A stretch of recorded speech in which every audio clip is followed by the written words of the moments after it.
এতিয়াৰে পৰা শিক্ষকে শ্ৰেণী কোঠাত ব্যৱহাৰ কৰিব নোৱাৰিব মোবাইল ফোন। শিৱসাগৰৰ বিদ্যালয় পৰিদৰ্শকে জাৰি কৰিছে নিষেধাজ্ঞা।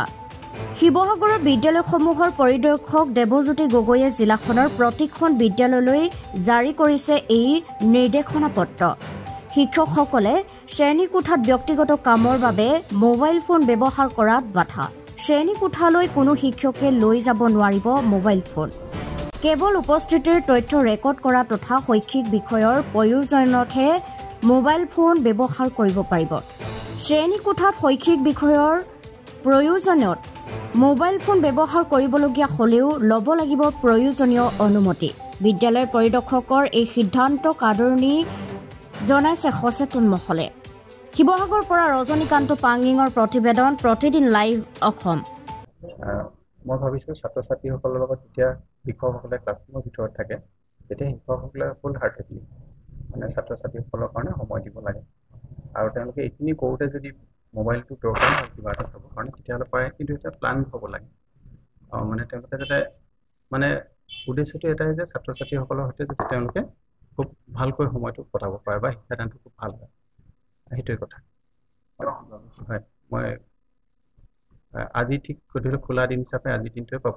মই চাইছোঁ যে কি ধৰণৰ ৰেচপঞ্চ আহে, কিন্তু এইটো মই ভাবিছোঁ যে যোগাত্মক হেৰিয়ে হ'ব, শিক্ষকসকলৰ কাৰণে নিজৰ কাৰণে হ'ব বা ছাত্ৰ ছাত্ৰীসকলেও লাভৱান। মোবাইল ফোন আমি শিক্ষক থাকোঁতেও মোবাইল ফোন আছিলে আৰু আমি ইচ্ছা কৰিয়ে শ্ৰেণীকোঠালৈ মোবাইল নিয়া নাছিলোঁ, সেইটো এটা বেলেগ কথা। কিন্তু মোবাইলটো কাৰোবাৰ হাতত দি থৈ গৈছিলোঁ যে কিবা গুৰুত্বপূৰ্ণ ফোন আহিলে ধৰিব।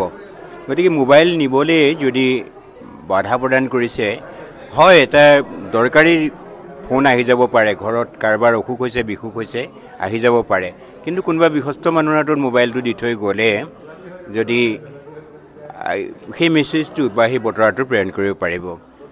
আৰু ইয়াৰ বিপক্ষে অনেক কথা ক'ব পাৰি, সপক্ষে অনেক কথা ক'ব পাৰি, কিন্তু মোবাইলটো হাতত থাকিলেও ক্লাছ কৰি থাকোঁতে সাধাৰণতে কেতিয়াও শিক্ষকে মোবাইল নধৰে।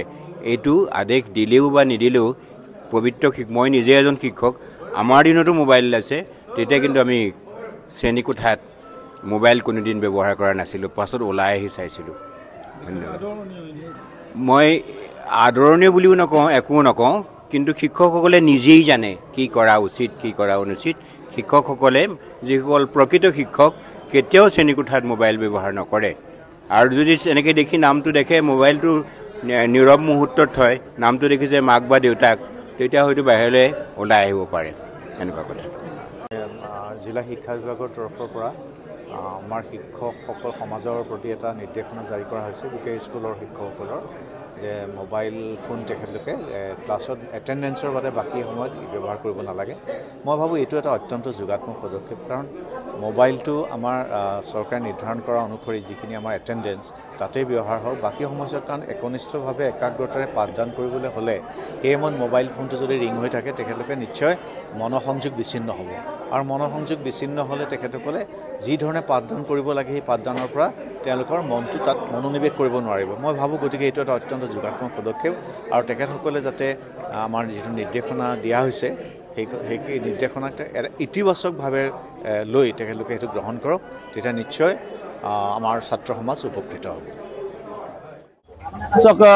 শিৱসাগৰ জিলাৰ বিদ্যালয় পৰিদৰ্শকগৰাকীয়ে ইতিমধ্যে এটা নটিচ জাৰি কৰিছে বিদ্যালয়সমূহলৈ যে বিদ্যালয়ৰ পাঠদান চলি থকাৰ সময়ত মোবাইল ফোন ব্যৱহাৰ কৰিব নোৱাৰিব। এইটো আমি এই পদক্ষেপটো তেখেত লোৱাৰ বাবে তেখেতক আমি ধন্যবাদ জ্ঞাপন কৰিছোঁ। এই পদক্ষেপটো অতি আদৰণীয় পদক্ষেপ, কিয়নো বিভিন্ন সময়ত দেখা যায় যে বিদ্যালয়ৰ পাঠদান চলি থকাৰ সময়ত একাংশ শিক্ষক শিক্ষয়িত্ৰীয়ে আচলতে এই মোবাইল ফোনত ব্যস্ত থকাৰ বাবে বহুত সময়ত বহুত অভিভাৱকে আচলতে এইবোৰ ক্ষেত্ৰত আচলতে ইয়াত আচলতে প্ৰশ্ন উত্থাপন কৰি আহিছিল। আৰু এতিয়া ইতিমধ্যে বিশেষকৈ শিৱসাগৰ জিলাৰ বিদ্যালয় পৰিদৰ্শকগৰাকীয়ে যি ধৰণে আচলতে এই এটা নটিচৰ জৰিয়তে এই যে মোবাইল ফোন ব্যৱহাৰ কৰিব নোৱাৰিব বুলি যিটো নটিচ প্ৰেৰণ কৰিছে তাক আমি পুনৰবাৰ ধন্যবাদ জ্ঞাপন কৰিছোঁ।